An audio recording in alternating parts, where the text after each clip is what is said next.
The sun rings like a bell. The surface of the sun moves up and down. Not much, and not quickly by our standards, but constantly. Sound waves generated by the churning of the outer layers travel down into the star, bend, come back up, and hit the surface again, making it rise and fall by a few hundred meters over about 5 minutes. Millions of these patterns overlap at once. The sun is a bell that has been struck continuously for 4.5 billion years and never stops ringing. We can measure it because motion changes the color of light very slightly.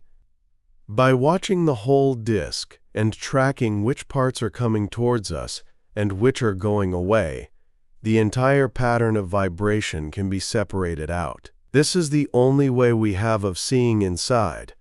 Light from the interior does not reach us directly, but the notes a bell makes depend on what it is made of and how it is shaped.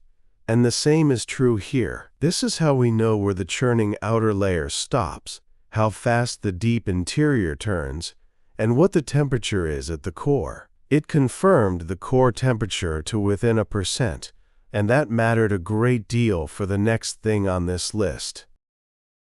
60 billion go through your thumbnail every second.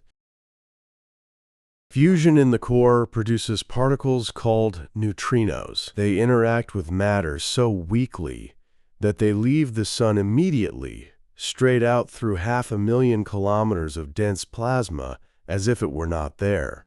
About 60 billion of them pass through every square centimeter of you every second. They pass through the whole Earth just as easily, day and night. Because they come straight from the core, catching them is the only direct look at the middle of the sun. In 1968, an experiment in a deep gold mine set out to do exactly that. It worked. It counted neutrinos, and it found about 1/3 of the number the theory predicted.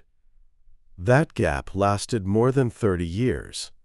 It was called the solar neutrino problem, and the obvious explanation was that our model of the sun was wrong.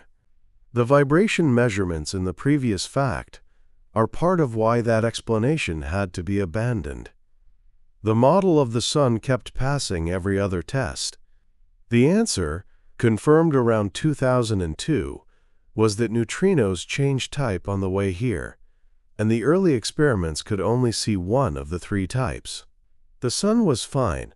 Our understanding of the particle was incomplete.